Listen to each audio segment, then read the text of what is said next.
Assalamualaikum warahmatullahi wabarakatuh. Bismillahirrahmanirrahim. Bismillahil malikil kudusis salam. Bismillahil adidil hakim. Wassalatu wassalamu ala sayyidina wa nabiyina Muhammad wa ala alihi wa sahbihi ajmain. Fa inna insyaallah ab'asu li kitabi Syekh Abdul Qadir Jailani Futuhul Ghaib wal Gunyah wa nafa'ana bihi wa ulumihi bidarain, amin ya rabbal alamin. Mudah-mudahan melalui saluran Syekh Abdul Qadir Jailani keberkahan bagi hidup kita, rezeki dan nikmat Allah tercurah kepada kita, lingkungan kita, kehidupan kita, menjadikan kita juga menjadi mesra bersama baginda Rasulullah sallallahu alaihi wasallam. Semoga Allah selalu menumbuhkan rasa cinta kita kepada Allah dan Rasulnya, melebihi cinta dan rasa cinta kepada selain daripada Allah dan Rasulnya, amin ya rabbal alamin. Minggu kemarin dalam kitab Gunyah, sambil mencari dalam kitab Gunyah, khotir itu ada berapa? Ada berapa? Ada 6 semalam lah. Khotir itu artinya bisikan. Bisikan itu ada 6. Satu, khotirun nafsi, namanya bisikan diri. Diri itu sifatnya hawa nafsu. Nah, itu mengambil dari warna diri. Warna diri itu ada 7 bolak-baliknya. Warna yang paling dasar ialah amaratum bisu'i. Amaratum bisu'i, yaitu diri yang selalu mengajak kepada hawa nafsu, perbuatan yang sifatnya menyenangkan hawa nafsu. Yalah, sudah bini 4, sudah bisi hendak aja pulang bebini lagi. Nah, ya kalau supaya 5 dikasih Tuhan 5, hendak aja tuh 6 lagi. Akhirnya setiap hendak melihat bebini hendak dikawini aja. Nah, itu amaratum bisu namanya. Baik. Habis itu lagi, setelah itu namanya qatirus setan. Qatirus setan adalah hawa nafsu yang berupa bisikan setan dari setan. Jadi sifat setan ini selalu berlawanan dengan keimanan. Jadi apa saja yang sifatnya menurunkan diri kita dari keimanan atau menurunkan iman kita, itu adalah bisikan syaitan. Tapi Allah yang Maha Agung memelihara kita. Meskipun bisikan itu sangat keras dua tadi, Allah membimbing kita. Caranya Allah membuat juga bisikan disebut dengan bisikan khotirul malak, bisikan malaikat. Ada lagi yang keempat, bisikan ruh kita. Itu mengajak kita baik terus, mengajak kita pada kebaikan. Berapa dah bisikan? Hah? 4 sudah. 5, bisikan tergantung akal, yaitu khotirul akal. Nah, itu yang timbang-timbang tuh, buka usaha kah, kadaka. Nah, itu akal tuh.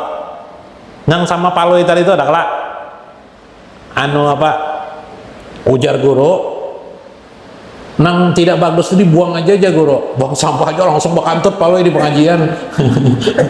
Ribut orang makanya ring bunyinya. Kenapa jadi bakantut lo jar? Tadi jar guru, nang kada bagus tuh, yang tidak bagus tuh dibuang aja jar. Jadi ini membuang kada bagus sih paloi. Nah, tuh akal si paloi. Jadi tergantung akal orang. Bila akal orang itu baik, tapi Allah ingin memelihara kita, maka diciptakan akal. Allah ingin memelihara kita, maka ada khotir nafs, khotir malaikat, ada bisikan malaikat. Pernah latihan di bisikan malaikat? Nah lah, dalam kitab Ar-Ruh, contoh bisikan malaikat. Ini cerita nyata, ini kisah nyata ya. An-nafs dan malak. Bentar.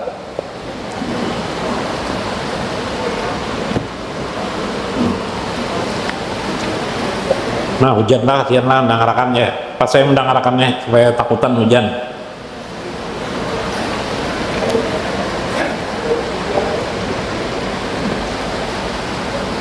Nah, waqala Jakara al-Qairani fi kitabil bustani an ba'di salafi dari Al-Khairani di Kitabil Bustani, dalam kitab Bustani, dalam kitab Ar-Ruh, Ibnu Qayyim menjelaskan tentang Syekh Al-Khairani mengisahkan di zaman para salaf. Para salaf itu zaman antara sahabat dan tabi'in, zaman sahabat dan tabi'in. Qala kana li jaro yastamu Abu Bakrin wa Umar radhiyallahu anhu. Seorang salaf, seorang tabi'in lah, berkata, aku memiliki tetangga, yastamu Abu Bakrin wa Umar. Orang tetanggaku itu selalu suka mencela Abu Bakar dan Umar. Abu Bakar dan Umar.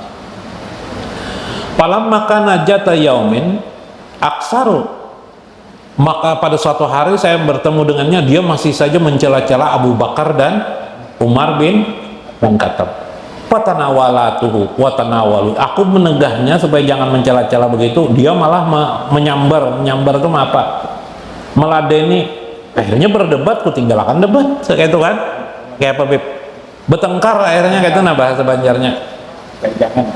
Maka wataraktul isya, panam, aku pun tidur, panum tuh, aku tidur, wataraktul isya, aku tinggalkan makan malam. Para'aitu Rasulullah sallallahu alaihi wasallam fil manam. Pada malam itulah aku bermimpi dengan Rasulullah sallallahu alaihi wasallam. Faqultu ya Rasulullah, Fulan yasubu ashabaka. Wahai Rasulullah, ku adukan aja, ya Rasulullah, si Fulan ini tetanggaku itu mencela sahabat engkau ya Rasulullah. Man ashabi, siapakah sahabatku itu, kata Rasulullah. Qultu Abu Bakar wa Umar, ya, yang dicelanya itu Abu Bakar dan Umar. Pokoknya kus hajil madiyah pajabihu biha, ambil pisau ini aja Rasulullah, sembelih orangnya. Itu dalam mimpi tuh Bib, ayo Bib, mungkin karena ya tidur tuh masih dalam merasa emosi lah, biasanya kan kayak itu tuh. Tapi Rasulullah, pemimpin Rasulullah nih kisahnya. Maka aku pun mengambil pisau itu. Wa ra'aitu kana yada ashabaha min damihi fa'alqaitul madiyah. Aku pun menyembelih orang tuh, ku datangi orang tuh dalam mimpi ini, dalam mimpi ku sembelih, ku potong-potong lehernya nih. Kemudian ku melihat darahnya, ku lepaskan apa pisau itu dalam mimpi, dalam mimpi.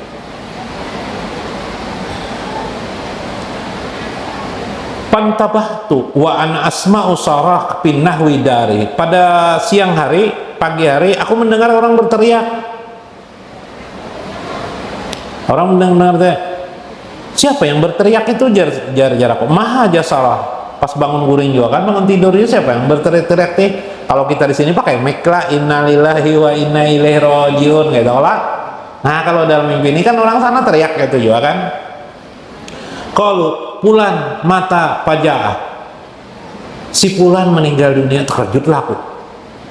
Palamma ashabuna jitu panajartu ilai, aku pun mendatangi dan kulihati dia. Paijakota mawadil jabahi, kulihat orang itu mati dan apa nih, berguris di lehernya. Nuhur itu kan leher, bekas seperti bekas senjata. Subhanallah. Ini banyak lagi kisahnya tentang itu, lain-lain banyak lagi kisahnya. Cuma satu kisah tuh ya. Apa tuh kisah tuh? Dalam mimpi kejadian, pas kebetulan pas juga. Pak, yuk, terbukti. Nah itu nafsan, itu diri, ruh itu. Nah, ruh bisa berjalan. Makanya ini dalam hidup ini banyak hal yang gaib. Yalah, makin orang itu alim, makin orang pian, makin puncak iman pian, makin kuat batin pian tuh makin kuat juga. Dampaknya bila pian marah kepada sesuatu, itu memiliki dampak kepada lingkungan pian. Terjadi pada masa Syekh Abdul Qadir Jailani. Waktu itu Syekh Abdul Qadir Jailani datang dua orang kepada Syekh. Dia mengatakan ini adalah anaknya, mohon doakan dia. Cuma karena Syekh ini terbuka kasyaf beliau, tahu ini anak hasil jinah, tahu Sidin, timbul marah Sidin. Setelah marah itu, waktu itu di Irak kebakaran di mana-mana terjadi. Nah, kebakaran di mana-mana terjadi. Lalu Syekh Murapi waktu itu berkata, wahai Syekh, janganlah engkau marah, karena kemarahanmu membakar tempat-tempat beberapa kampung di negeri Irak ini. Akhirnya Syekh pun menghilangkan marahnya dan padamlah api di sana. Sama orang beriman. Orang beriman tuh makin kuat iman hatinya, jaga hati. Jangan sangit dengan istri. Sebaliknya istri juga kalau imannya kuat, jangan juga sangit dimarahi suami di dalam hati. Jangan ridho, coba ridho. Anakku nih bahayanya tidak diizin dengan orang tua, mau nih ada tuh anak kecelakaan ke anak siapa masalahnya, ayo makanya hilangkan yang kutukan-kutukan tuh. Nah, kalau istilah di Banjarmasin dulu ada istilah apa, kutukan orang tua jarlah, hati-hati jarlah. Nah, bila orang tua mengatakan selamat, selamat. Bila kutukan orang tua berbahaya. Nah, ini kisahnya. Nih kisahnya nih. Seorang yang beriman hatinya sakit hati dia ketika mendengar orang mencela Abu Bakar dan Umar. Sakit hatinya itu datang sesuatu peristiwa kegaiban, seolah-olah bermimpi dengan Nabi, bukan seolah-olah bermimpi dengan Nabi. Maka ketika itu terjadilah sesuatu. Nah, itu rahasia lain lah.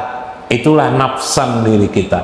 Karena nafsan ini mengikuti keimanan kita. Bila iman kita kuat, sudahnya nafsan kita menjadi kuat juga, menjadi sesuatu yang sifatnya terhubung dengan alam kegaiban.